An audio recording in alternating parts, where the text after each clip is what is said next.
Vamos a otro tema porque los robos a viviendas aumentaron un 21,6% en la región metropolitana durante los primeros 5 meses del año.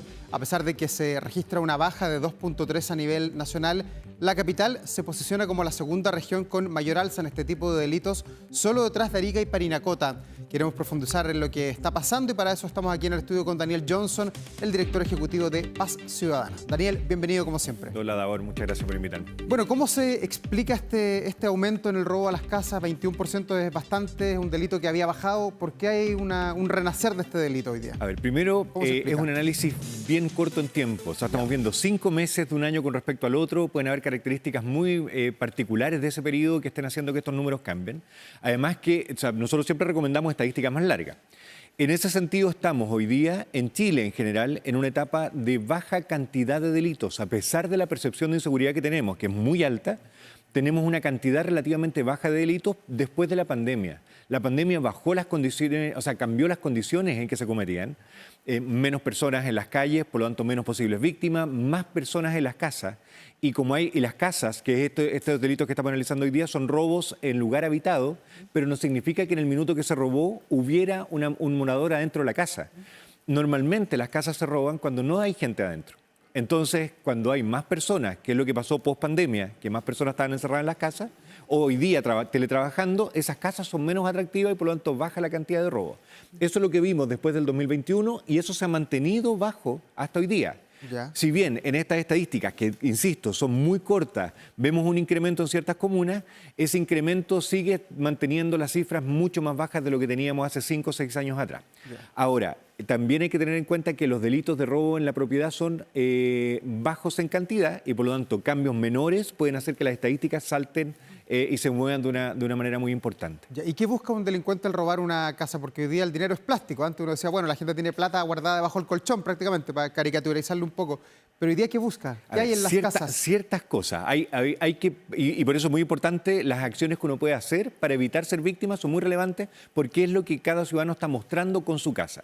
Primero, la casa más robada o la casa robada probablemente va a ser la más insegura del barrio. O sea, si yo mejoro las condiciones de seguridad de mi casa, probablemente no voy a bajar las estadísticas delictuales del barrio, pero mi casa probablemente va a ser la no robada. ¿Qué es una casa segura? Es una casa que tiene rejas transparentes, por ejemplo. A diferencia, no blindarse. No blindarse. Uno piensa que esa es la mejor solución, blindarse, pero la verdad es que siempre encuentra el delincuente algún resquicio, algún lugar donde poder traspasar y una vez que ya traspasa esa primera barrera que tiene, queda totalmente protegido porque no es visto desde el exterior. La mejor herramienta es la vigilancia natural, rejas transparentes y ojalá que el contacto con vecinos permita que los vecinos puedan detectar algún movimiento que es anormal. ¿Qué busca hoy día un delincuente? Y aquí también esto es súper importante por las tecnologías que se van incorporando para prevenir ser víctima de delito. Hay que acordarse que los principales delitos hace algunos años eran los robos de vehículos. Los vehículos se robaban estacionados en las calles. Las llaves inteligentes hacen que los vehículos no se puedan robar en las calles estacionados y por lo tanto portonazo. Hoy día los portonazos también están siendo controlados, hay mayores cámaras, hay mayor presencia de policía en ciertos lugares, las autopistas están tomando acciones y por lo tanto pensamos que ese delito se ha trasladado a las viviendas. Los robos de vehículos son por encargo, entonces cuando detectan que ese vehículo encargado está en el interior de una vivienda, pueden entrar, ahí se aseguran que la llave va a estar en el interior de la vivienda y por lo tanto entran a buscarla para robar ese vehículo. Ya, pero cuando se roba, por ejemplo, una casa, ¿se sabe lo que hay adentro o es cualquier casa? Yo no sé si se puede saber cómo operan las bandas. Dicen, bueno, ¿esta casa me tinca o hay un estudio de que en esa casa puede haber algo? A ver, hay distintas modalidades. El vehículo es un bien súper atractivo y el vehículo se ve normalmente desde el exterior. La camioneta, la F-150 o el Vitara, no sé qué. Eso es por encargo incluso, o sea, de tal color, de tal año. Y buscan hasta que la encuentran y en ese minuto van a entrar a esa vivienda porque va a estar la llave dentro, entonces van a poder sacar ese vehículo. Si en la casa otras cosas, ¿la ocasiona ser ladrón o buscan algo en esa casa en particular porque saben quién vive, el modo vivendi que tiene? Normalmente las casas tienen ciertos bienes que son estándar y que todavía siguen siendo muy valiosos. Las cosas que se roban normalmente al interior de las viviendas, computadores, equipos electrónicos, se roba joyas. Y en algunos casos dinero en efectivo, pero son menores los casos.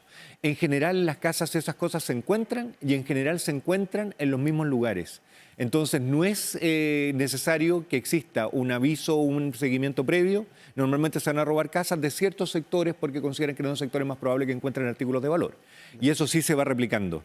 Y por eso este tipo de delito también cambia tanto. O sea, si algún barrio lo sienten más inseguro para el delincuente porque sienten que hay mayores medidas de protección, es fácil que ese grupo de delincuentes mute y cambie a otro barrio, y por eso que estas estadísticas también, cuando uno las ve en nivel nacional, ve que bajan un 1%, sin embargo, para que bajen en un 1% tienen que haber comunas que subieron y otras que bajaron.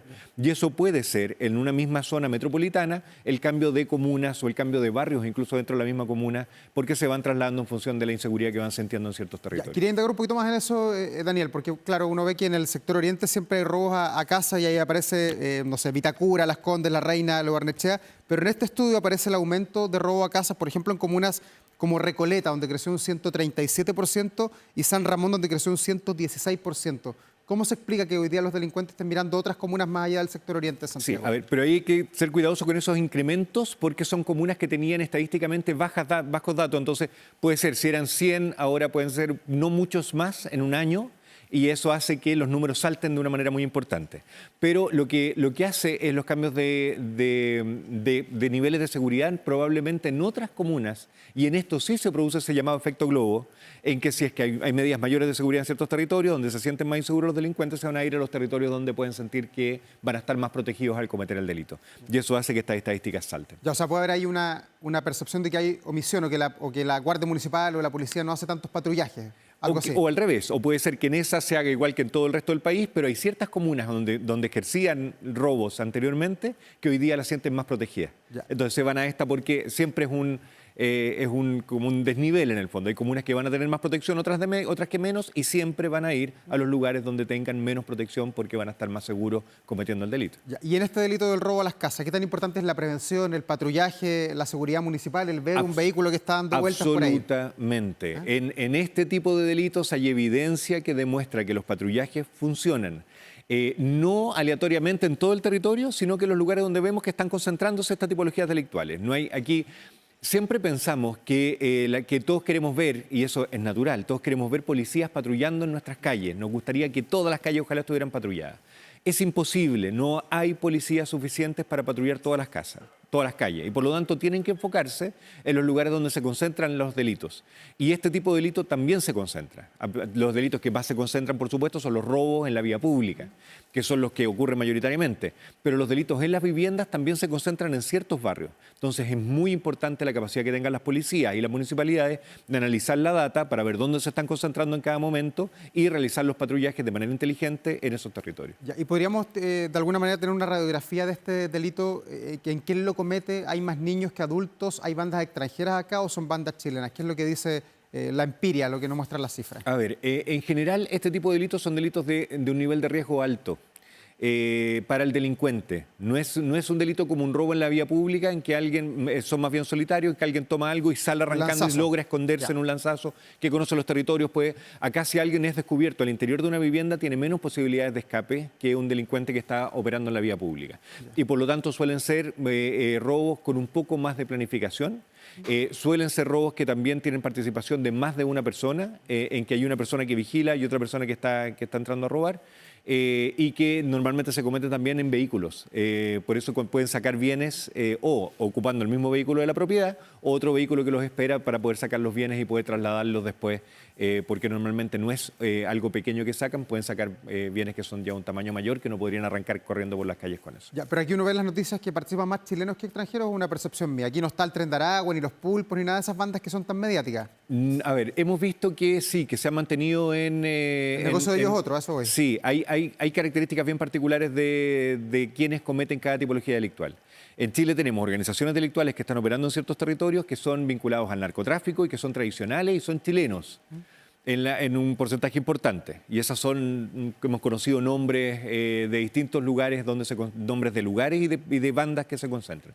Tenemos bandas extranjeras que estas bandas como el Tren de Aragua, suelen tener delitos que son más bien extorsivos, en que ellos en el barrio se instalan de una manera violenta y rivalizando con la personas que viven en ese barrio. Entonces cometen delitos de trata de personas, de tráfico de personas, incluso en las fronteras en el norte, de usurpación de terrenos también. Extranjeros están bien vinculados a eso porque como están en el delito del tráfico de personas, esas personas necesitan dónde llegar a vivir, entonces se meten en el negocio de traficar terrenos también, entregar terrenos falsos, terrenos irregulares. Una vez que tienen el terreno irregular, también cometen delitos de extorsión. Y cuando cometen delito de extorsión, si es que no reciben el pago que ellos están buscando, pueden también evolucionar y llegar a cometer delitos incluso de homicidio. Entonces esa es como la tipología de estas organizaciones delictuales más duras, extranjeras, como el Tren de Aragua. En las casas, diríamos que son bandas más bien nacionales vinculadas a esta tipología delictual, con un conocimiento bien particular de los territorios y por dónde escapar, y que son ellos quienes siguen cometiendo este tipo de delitos. Los jóvenes suelen tener menos control de impulso, suelen ser más osados en la comisión de delitos. Entonces, delitos de mayor riesgo, los jóvenes pueden tener mayor nivel de participación. Y como decíamos, los robos en la vivienda son delitos de mayor nivel de riesgo y por lo tanto podríamos esperar que en esa tipología delictual tuviéramos a más jóvenes participando. Ya, y en el desagregado a nivel nacional, ¿es sorpresivo que Arica y Parinacota estén encabezando este ranking de donde más ha aumentado el robo a viviendas? ¿Hay algo que esté pasando en particular en ese territorio? Es sorpresivo, ¿eh? Yo no me atrevería a sacar conclusiones, yo creo que falta mucho por estudiar. Y lo primero es que, como las estadísticas analizan un periodo de tiempo tan corto, puede pasar que mañana disminuyan de nuevo y que haya habido una concentración en algunas semanas y que después esto puede evolucionar de una manera muy importante. En el norte del país sí tenemos una concentración preocupante de otras tipologías delictuales. Cuando vemos las tasas de homicidio en los últimos años, también las hemos visto concentradas en el norte del país. Entonces, tenemos un tema delictual concentrado que tenemos que hacernos cargo en distintos ámbitos del territorio. Daniel, hablemos de homicidios, porque también se han conocido durante las últimas horas las cifras de la Fiscalía que evalúa el primer trimestre del 2025 comparado con el del 2024. Han bajado los homicidios un 2%, pero hemos tenido en el primer trimestre 1.082 homicidios. Son más o menos 12 homicidios frustrados, tentados o consumados por día.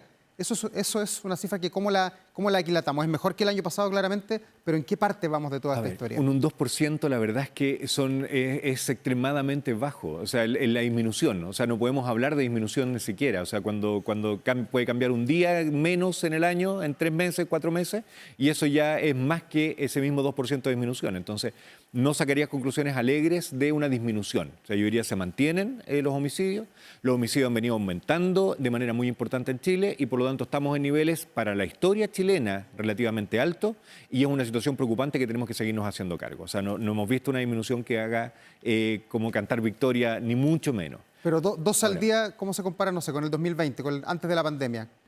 Es más alto. O sea, el doble prácticamente, ¿no? Efectivamente. Nosotros hay un incremento más del 70% en los homicidios en los últimos 10 años. O sea, es mucho más alto de lo que teníamos previo a la pandemia y hace 7, 8 años, donde se ha producido este aumento más relevante en la cantidad de homicidios.